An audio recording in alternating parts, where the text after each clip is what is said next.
compagnon d'Alexandre Benalla, dans son livre Présumé coupable, explique beaucoup des relations entre Alexandre Benalla et Emmanuel Macron. On a l'impression qu'on n'en finira jamais avec cette affaire. On s'aperçoit dans ce livre, au fond, qu'Alexandre Benalla était devenu indispensable à Emmanuel Macron. Vous n'avez pas l'impression qu'on est dans une affaire de sparadrap, là, que le président ne s'en sortira jamais de cette affaire? Écoutez, moi j'ai lu ni l'interview, ni le livre. Par ailleurs, je ne suis pas... Mais il y a des détails dans le livre. Donc, il y a des détails dans le livre, si vous voulez, qui montrent une très grande proximité du président de la République avec Alexandre Benalla, avec des exemples, une description de scènes absolument incroyables. Et moi, je n'ai pas lu le livre et je ne suis pas critique littéraire. Par ailleurs, je comprends que Vincent Crase sort un livre, qui veut vendre son livre, qui fait la promotion de son livre. Donc je sais que dans ces conditions, c'est important de sortir, entre guillemets, des choses qui font parler. Donc voilà, j'ai pas trop d'autres commentaires à faire. Après, si la question que vous me posez quand vous parlez de sparadrap, c'est est-ce que je préférais quand je fais une matinale ou quand je fais une émission qu'on me parle d'autres sujets, notamment des réformes qu'on porte pour le pays? Oui. Évidemment, oui. Oui. Évidemment que je préférerais qu'on parle de ce qu'on fait, de mes dossiers, de la question de la vie associative, de la question du service national universel. Ça va continuer d'empoisonner le message gouvernemental, ce que vous avez à dire, vous les ministres, par exemple? En tout cas, nous, ça ne nous empêche pas d'agir. On continue à apporter nos réformes, on continue à défendre nos dossiers, et y compris quand on est dans des émissions et qu'on nous interroge, on répond parce que c'est normal, mais on répond avec les éléments qui nous permettent de répondre. Aujourd'hui, les éléments, c'est qu'on a une justice qui fait son travail, on a une enquête qui est en cours. Et à part ça, pour moi, on a l'impression d'épisodes, on a l'impression que ça n'arrête pas. Donc, compagnon d'infortune d'Alexandre Benalla fait un livre. Après, on peut imaginer qu'Alexandre Benalla en fera aussi un de son côté. C'est quand même devenu compliqué pour vous. Écoutez, encore une fois, ça ne nous empêche pas d'agir. Et quand on vient sur vos plateaux, on n'esquive pas des questions. C'est normal, vous nous interrogez, on répond. C'est important qu'on puisse aussi parler de ce qu'on fait. Allez, on va parler des réformes, du grand débat. 2 jours de débat à l'Assemblée nationale, 2 jours dans un hémicycle quasiment vide. Est-ce que le format était le bon? Écoutez, en tout cas, c'était important de donner la voix aux parlementaires. Moi, j'étais hier dans l'hémicycle à l'Assemblée nationale pour le débat sur la thématique démocratie, citoyenneté. C'est important que ce débat-là, par définition, mais les autres aussi, puisse avoir lieu avec les représentants de la nation. Après, c'est à eux de savoir s'ils souhaitent se rendre dans l'hémicycle, écouter les débats, y participer. L'opposition accuse la majorité de vouloir faire traîner le débat en longueur, peut-être pour enjamber les européennes, peut-être parce que la porte de sortie n'est pas si simple à trouver. Est-ce que l'opposition a raison? Est-ce que le débat ne traîne pas un petit peu trop Dès le départ, on a annoncé le calendrier du débat. On a annoncé qu'il y avait d'abord ce temps de dialogue, d'écoute, de débat dans les territoires avec les Français. C'était les réunions d'initiative locale, il y en a eu plus de 10 000. Qu'ensuite, il y avait des réunions nationales avec les syndicats, les associations d'élus, les associations tout court. Moi, je suis en charge d'associations, j'étais très attaché à ce moment. Les conférences citoyennes, où des Français tirés au sort dans chaque région et des jeunes tirés au sort dans toute la France pour une conférence spéciale jeunes se sont exprimés. Et là, on est dans le temps parlementaire. Et les oppositions, vous savez, elles cherchent systématiquement à trouver un moyen de critiquer et de s'opposer. C'est d'ailleurs, à mon avis, la première chose à laquelle elles pensent en se levant le matin. Imaginez si aujourd'hui on disait, allez, c'est fini, et puis on arrête le grand débat. Qu'est-ce qu'elle dirait aujourd'hui? Elle dirait, mais attendez, vous n'avez pas respecté le temps du Parlement, vous n'avez pas interrogé les parlementaires, vous n'avez pas permis aux parlementaires de s'exprimer. On le fait, et elles nous disent, c'est trop long. Est-ce qu'elles ont tort quand le gouvernement tâtonne un peu? La porte de sortie, pour vous, commence à se dessiner? Vous commencez à y voir plus clair sur ce que le gouvernement va proposer, le chef de l'État va proposer comme porte de sortie? En tout cas, ce qui s'est clarifié avec ce grand débat, c'est des thématiques très fortes qui sont remontées des territoires et des Français directement. Et tout ça va être encore plus clair lundi, puisqu'il y a un grand moment de restitution publique. Tout ça va se faire encore dans la parfaite transparence, de restitution de ce qu'un certain nombre de personnes, qu'un certain nombre d'organisations ont perçu, ont ressenti du grand débat dans les territoires. Ça sera l'événement de lundi. Puis le Premier ministre va s'exprimer. Il va s'exprimer sur le constat, sur ce que le gouvernement, la majorité, retire de ce grand débat. Et après, maintenant, dans quelques jours, le président de la République s'exprimera et donnera sa réponse là politique. Aussi, le calendrier s'est retenu. Oui, mi-avril. Emmanuel Macron. Mi-avril, comme ça a été annoncé. Sur le fond des mesures, après les 10 milliards d'euros accordés au mois de décembre, est-ce que pour vous, il faut donner un nouveau coup de pouce au pouvoir d'achat? Est-ce qu'il faut à nouveau sortir le chéquier? Écoutez, Je vous remercie de rappeler d'abord cette première réponse de 10 milliards d'euros. On ne le fait pas toujours. C'est une réponse massive qu'il y a eu en décembre, avec l'augmentation de la prime d'activité, avec la prime Macron versée dans les entreprises. Il y a 2 millions de salariés qui ont reçu en moyenne, je crois, 400 €, avec la défiscalisation des heures supplémentaires, avec l'annulation de la hausse de CSG pour beaucoup de retraités. Tout ça, c'est une première réponse de pouvoir d'achat qui est massive. Est-ce qu'il en faut une autre dans le cadre de la réponse au grand débat ? C'est le président de la République qui le décidera. Mais pour vous, elle est nécessaire ? Les mesures institutionnelles ne suffiront pas, il va falloir donner des mesures de pouvoir d'achat ? Alors, d'abord, je pense que les mesures institutionnelles, elles sont importantes, mais ce n'est pas l'alpha et l'oméga de la réponse au grand débat. Il y a des enjeux qui sont aussi très structurants sur la ruralité, sur la présence des services publics dans les territoires, sur l'accès aux services publics. La question du pouvoir d'achat, elle est aussi remontée, évidemment, notamment pour la question des retraités. Donc, pour moi, il peut y avoir des réponses sur cette question du pouvoir d'achat. Mais ce qui m'importe, c'est aussi que les réponses, les dépenses nouvelles, elles soient financées. On assiste aujourd'hui à une irresponsabilité totale des oppositions sur ce sujet. Qu'on entende la France insoumise ou les communistes expliquer qu'il faut dépenser, dépenser, dépenser sans compter, j'ai envie de dire, c'est pas très nouveau. Qu'on entende les Républicains, qui est censé être le parti de droite républicaine, qui classiquement sont a priori attachés à l'équilibre des comptes publics et à la maîtrise des dépenses. Qu'on les entende aujourd'hui tenir le même discours que la France insoumise, c'est-à-dire dire il faut ouvrir grand les vannes, il faut annuler des recettes sans se poser la question des déficits, je trouve ça hallucinant. Et vous comprendrez que moi, ça me frappe en tant que membre du gouvernement, mais aussi en tant que jeune. Parce que quand on prend des décisions comme celle-là aujourd'hui, quand on dit que finalement les déficits, la dette, on s'en fiche, bah en fait c'est ma génération, c'est les jeunes générations qui vont devoir assumer ces choix-là plus tard. C'est ma génération qui va devoir casquer, excusez-moi du terme, et à chaque fois qu'on prend ces décisions, c'est comme si on contractait un emprunt sur la tête de tous les jeunes dans le pays. Et l'attitude des Républicains sur ce sujet-là, elle est totalement irresponsable. Alors vous dites qu'il faut faire aussi rentrer de l'argent pour pouvoir en dépenser. Bruno Le Maire, lui, a annoncé une baisse de la pression fiscale. Est-ce que vous pouvez nous expliquer comment ça va se traduire exactement ? Alors, par définition, c'est le président de la République qui l'annoncera. Ce que Bruno Le Maire dit, mais c'est d'ailleurs ce qu'on est un certain nombre à dire depuis longtemps, et ce qui est d'ailleurs la ligne de ce gouvernement, c'est que ce qu'on souhaite, c'est pas augmenter les impôts, c'est au contraire les baisser quand c'est possible. Et c'est ce qu'on a fait depuis 2 ans, quand on a diminué la pression sur les salaires en baissant un certain nombre de cotisations salariales. C'est ce qu'on a fait avec des choix fiscaux pour relancer l'attractivité, relancer l'économie. Et si on peut le faire, moi je suis évidemment favorable à ce qu'on aille plus loin en sortie du grand débat, en baissant par exemple l'impôt sur le revenu pour un certain nombre de Français. De faire plus de services publics, de mieux financer la dépendance, tout ça c'est compatible. Mais encore une fois, il faut faire des choix et c'était le sens de la lettre du président de la République, c'est que effectivement si on considère qu'il faut diminuer les rentrées fiscales, c'est-à-dire baisser les impôts, ou si on souhaite augmenter des dépenses, il faut savoir comment on les finance. Encore une fois, moi, vous avez compris que j'y suis attaché aussi en tant que jeune. Juste, Gérald Darmanin avance l'idée de la suppression de la redevance audiovisuelle, vous êtes d'accord ? Je pense que c'est un débat qui se pose. J'avais déjà eu l'occasion de le dire quand j'étais député, puisque je travaillais sur les questions d'audiovisuel précisément. Elle se pose de toute façon, puisqu'on va supprimer la taxe d'habitation et qu'aujourd'hui, la redevance audiovisuelle, elle est récoltée, entre guillemets, en même temps que la taxe d'habitation. De toute façon, la question, elle doit se poser.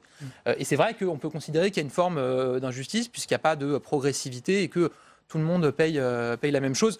Mais ce qu'il faut, c'est garantir à ce moment-là des recettes pour l'audiovisuel public. Donc, par exemple, faire des choix sur la publicité ou sur d'autres modes de recettes qu'on peut imaginer. Gabriel Attal, secrétaire d'État auprès du ministre de l'Éducation nationale et de la jeunesse, est notre invité politique ce matin. Grand débat, Emmanuel Macron boucle sa tournée, il sera en Corse aujourd'hui, on était en duplex et en direct de Corse Martin à Ajaccio tout à l'heure avec le rédacteur en chef Roger Antec, qui nous disait que beaucoup moins de maires que prévu vont se rendre à l'invitation du président de la République. Et puis Gilles Simeoni et Jean-Guy Talamoni, les patrons de l'exécutif et de l'Assemblée corse, ne verront pas le président de la République. C'était pas une visite mal préparée de la part du président de la République? Je ne crois pas. Vous savez, j'ai envie de dire que la préparation de la visite, mais parce que c'est le travail pour les Corses, il a commencé depuis maintenant assez longtemps.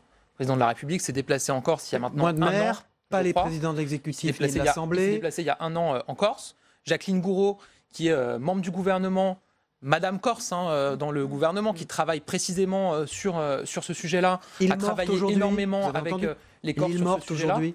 Moi, j'entends ces décisions et ces prises de position des élus, mais je ne suis pas sûr que ça soit le cœur du sujet. Mais pourquoi le dialogue ne se fait pas? Tout le monde appelle à un dialogue pour l'histoire, pour prendre l'expression d'Emmanuel Macron. Pourquoi il ne se fait pas? Mais franchement, c'est une question qu'il faut poser aux responsables politiques que vous évoquez.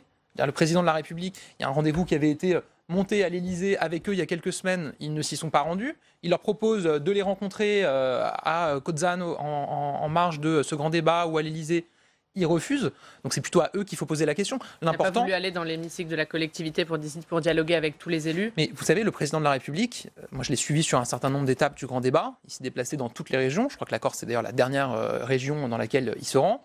Il n'allait pas dans les villes-centres ou les métropoles. Et il proposait une rencontre au président de région dans le cadre de son déplacement. Et il se déplaçait. Parce qu'en général, quand on est président de région, on aime son territoire et ça ne nous pose pas trop de problèmes de se déplacer pour aller rencontrer le président de la République. Mais encore une fois, il a proposé plusieurs rencontres, ils ne s'y sont pas rendus. Et l'important pour moi, c'est que ce grand débat, il serve à faire émerger des sujets de la vie quotidienne des Corses auxquels on peut répondre. Vous savez, la Corse, c'est un très beau territoire, mais c'est un territoire qui a aussi ses particularités. On travaille énormément sur le sujet depuis maintenant plus d'1 an. Moi, encore une fois, en tant que ministre de la Jeunesse, ce qui m'importe aussi, c'est ce qu'on fait pour les jeunes Corses.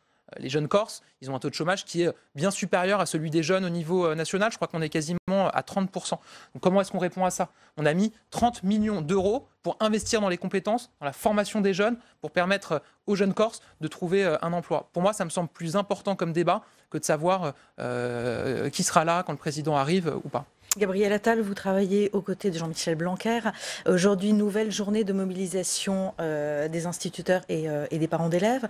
Vous disiez qu'elle allait être peut-être plus large que la dernière. Est-ce que vous parleriez encore de gréviculture? Non, je dirais pas ça. Parce que je comprends qu'il puisse y avoir des inquiétudes. Vous savez, être professeur, être enseignant, c'est un engagement très fort. C'est des conditions de travail qui sont parfois difficiles. Ça peut être des tensions, ça peut être parfois même des violences. On en a parlé régulièrement. Et moi, je comprends que certains puissent s'interroger, puissent se poser des questions, puissent avoir des inquiétudes. Et précisément, si je suis là aussi, c'est pour y répondre. On a vu circuler sur le projet de loi École de la confiance beaucoup de contre-vérités, beaucoup de fausses informations. Comme quoi, par exemple? Et c'est important d'y répondre. Par exemple, on a expliqué qu'avec les établissements publics des savoirs fondamentaux, qui ont cette idée de rapprocher les collèges et les écoles primaires, ça allait éloigner les écoles primaires des familles, ça allait supprimer les directeurs d'écoles primaires. Alors que c'est totalement faux. Ça ne va pas supprimer les directeurs d'école primaire? Ça ne va pas supprimer les directeurs d'école primaire qui continueront à travailler pour l'école primaire, qui continueront à être en lien avec les familles. Un directeur de collège et un directeur d'école primaire dans ces grands ensembles? Il peut y avoir un directeur de l'établissement public des savoirs fondamentaux. Il n'y aura qu'un seul directeur pour tout l'établissement. Et un premier adjoint, j'ai envie de dire, en charge de l'école primaire. Mais vous savez, la logique de ça, c'est de s'adapter aux innovations qui existent sur les territoires. Il y a quelques jours, j'étais en Indre-et-Loire. Il y a une petite commune là-bas où il y a une école primaire. Depuis quelques années, ils ont développé un truc, c'est que vous avez un prof de maths du collège, qui n'est pas très loin, qui vient donner des cours de maths, en plus des cours dans l'école primaire, aux jeunes qui sont en CM2. Donc le prof de maths, il vient du collège, il donne aux jeunes qui sont en CM2 dans l'école primaire des cours de maths pour les préparer à l'arrivée au collège, parce qu'on sait que ça peut être une rupture un peu brutale. Ça, ils le font alors qu'il n'y a pas de cadre institutionnel qui le permet normalement, mais surtout qui permet de le garantir que ça continue si le prof est muté, par exemple, ou autre. Donc ce qu'on veut faire avec les établissements publics des savoirs fondamentaux, c'est permettre que des initiatives comme celle-là, elles puissent se multiplier partout sur le territoire pour que ça soit plus fluide, entre guillemets, entre l'école primaire et le collège. Ce qu'on reproche beaucoup à ce projet aussi, c'est de ne pas avoir renforcé la formation continue, qui est une demande des enseignants, des parents d'élèves. Pour quelles raisons ne pas avoir, et qui est un vrai sujet? Mais la formation des enseignants, c'est un vrai sujet. Et d'ailleurs, c'est une réforme Elle n'est pas renforcée dans ce projet. C'est une réforme qu'on a entamée, parce que ça dépend, c'est pas législatif. Donc en fait, vous ne fixez pas les conditions de la formation des enseignants dans la loi. Il y a des choses qui relèvent du domaine réglementaire, du domaine législatif. Donc je crois même qu'il y a une accroche dans le projet de loi sur ce sujet de la formation. C'est une réforme qu'on mène en parallèle. Il y a eu d'ailleurs des discussions, des travaux avec les syndicats d'enseignants. Et c'est un travail qu'on va mener dans les mois qui viennent. Et c'est un vrai sujet parce qu'il y a aussi des enjeux nouveaux auxquels sont confrontés les enseignants. Des enjeux de précarité, des enjeux de lien avec les familles, les enjeux de l'égalité femmes-hommes, de laïcité, de radicalisation parfois. Et ils ont besoin d'être armés face à tout ça, et donc c'est un enjeu fondamental. Allez, on va parler de votre dossier, le service national universel. En juin, 13 départements vont l'expérimenter, départements pilotes. Combien de volontaires se sont inscrits à ce jour? Alors, ce que je peux vous annoncer, c'est qu'on a maintenant, d'ailleurs depuis quelques jours, dépassé le nombre de volontaires nécessaires pour lancer la phase pilote. On est quasiment à 3000 volontaires qui ont été recensés, alors que c'est 2000 jeunes qui seront appelés au service national en juin prochain, ce qui montre qu'il y a un intérêt très fort des jeunes pour ce dispositif, ce qui Donc nous impose d'être à la hauteur.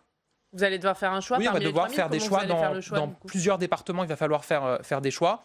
Et ben, le choix sera fait pour garantir que les jeunes qui seront appelés au service national représentent la diversité de la jeunesse. Moi, ce qui m'importe, c'est que... des critères, quoi.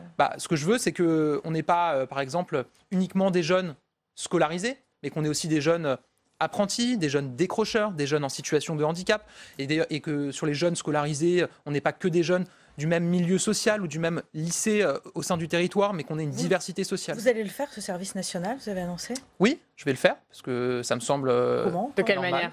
Je vais le faire en itinérant, c'est-à-dire qu'il y a 13 centres du service national pilote pour juin prochain. Ça dure 12-13 jours, donc je vais aller passer une journée, une nuit dans chacun des centres en uniforme, parce que c'est important quand on met en place une réforme qui est nouvelle. C'est une création française, ça n'existe même pas à l'étranger, qui va concerner toute la jeunesse. Je suis encore à peu près jeune, donc justement, ça me semble normal d'aller tester sur le terrain ce que je mets en place. Et justement, Gabriel Attal, vous êtes encore très jeune, vous êtes Benjamin du gouvernement, vous avez été parlementaire. C'est comment d'être Benjamin du gouvernement, d'être si jeune au gouvernement? Votre petite expérience ministérielle, là, vous retenez quoi?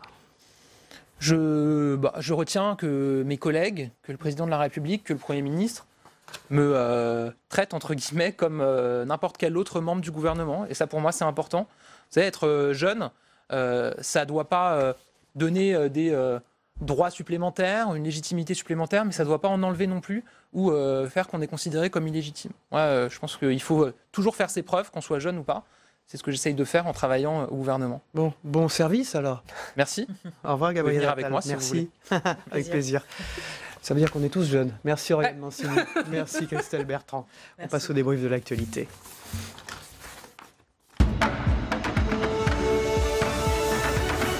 Voilà, Guillaume Doyen de la Gazette des Communes. Merci Gabriel Attal. Guillaume Doyen de la Gazette des Communes, des départements et des régions. Et Thierry Dupont de l'Express sont avec nous. Vous avez entendu les propos de Gabriel Attal sur ce service qui arrive, donc ça y est, on y est, citoyen, qui dure peu de temps, Guillaume Doyen. C'est un peu le reproche qu'on peut lui faire. 2 fois 15 jours, là on en est au stade expérimental. C'est pas le service militaire, loin de là. Non, c'est pas le service militaire, c'est pas son objectif.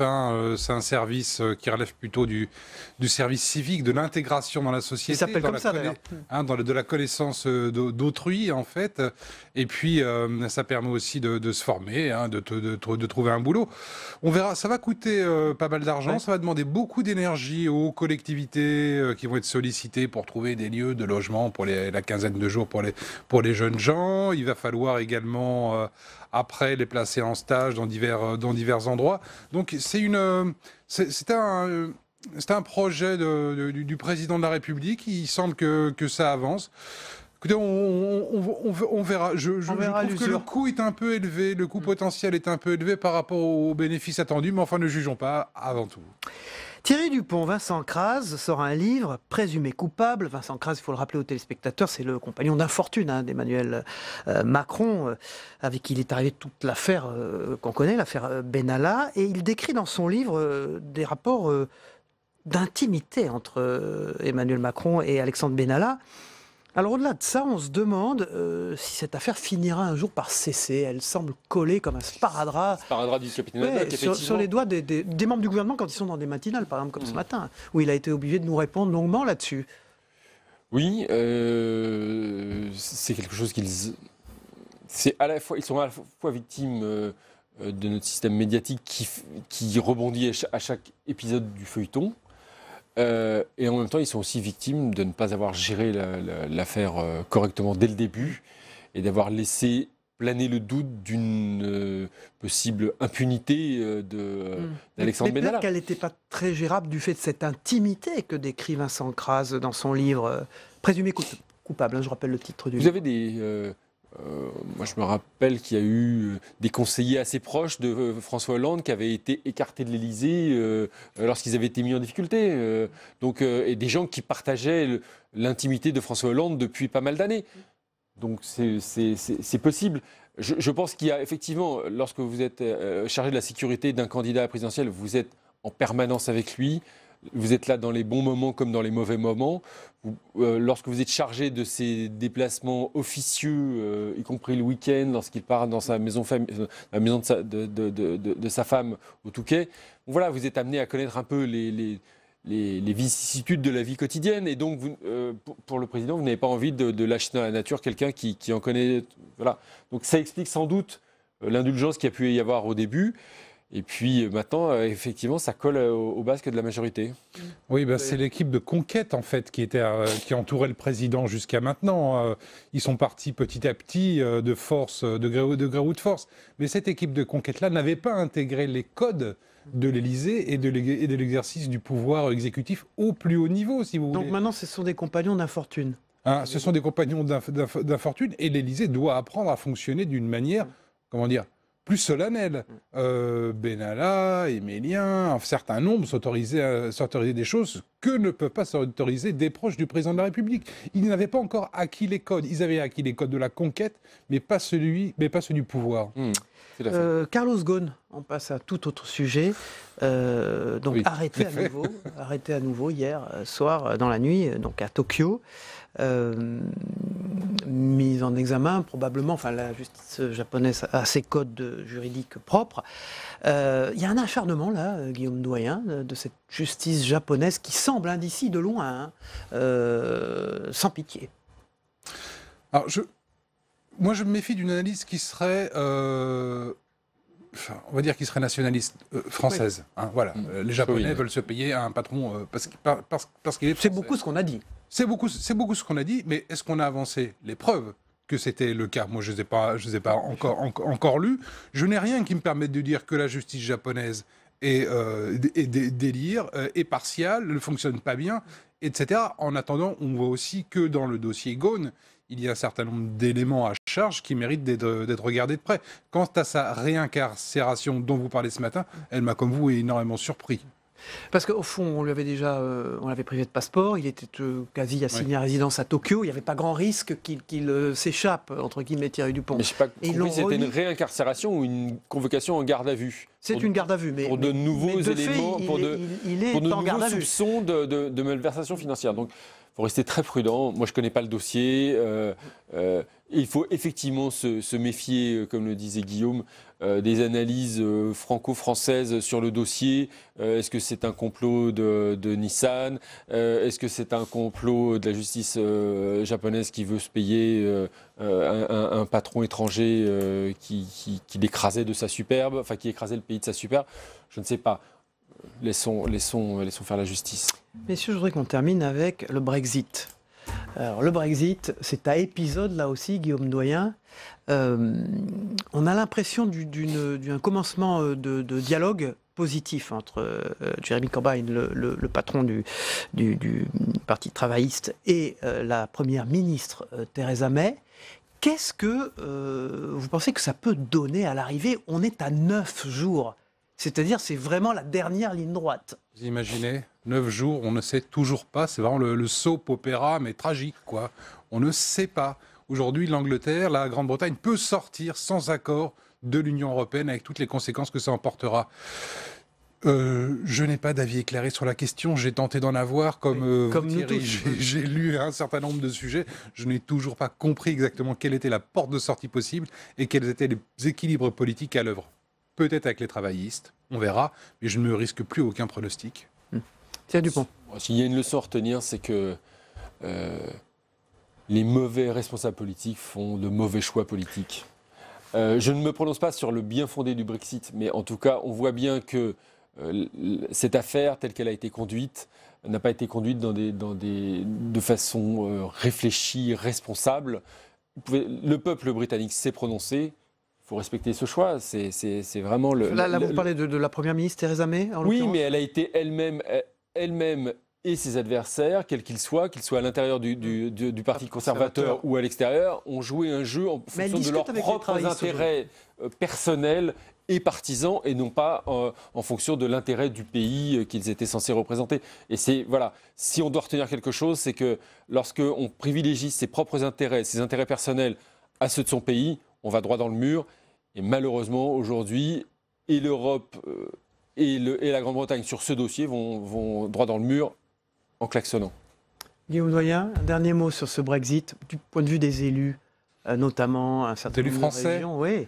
Des élus dans français. le Pas-de-Calais, tout le monde s'inquiète. Vous avez une grande inquiétude. Vous imaginez la rapidité avec laquelle il faudrait remettre en place des barrières douanières, des Avec des contrôles, fils etc. entiers sur Et puis, l'autoroute. n'oubliez pas qu'on exporte beaucoup vers la Grande-Bretagne. On est importateur et exportateur. Donc non, c'est potentiellement un grand embarras qui se profile pour la Normandie, pour le Hauts-de-France et pour tant d'autres régions françaises. La Bretagne, bien sûr. Merci beaucoup Guillaume Doyen, merci beaucoup Merci, Thierry Thierry. Dupont, Guillaume Doyen de la Gazette des communes, des départements et des régions, Thierry Dupont de l'Express. Troisième partie de l'émission, émission spéciale aujourd'hui, ce sont les auditions au Sénat qui vont démarrer tout à l'heure d'Emmanuel Vargon et de Sébastien Lecornu. Vous savez, ce sont ces deux ministres qui ont été chargés par le président de la République et le Premier ministre du Grand Débat. C'est donc dans le cadre du Grand Débat que ces auditions ont lieu au Sénat et on va retrouver tout à l'heure, dans un instant d'ailleurs, Saveria Roger et Oriane Mancini pour suivre et décrypter ces auditions. Merci, on se retrouve demain évidemment. Merci de votre fidélité. Bonne journée.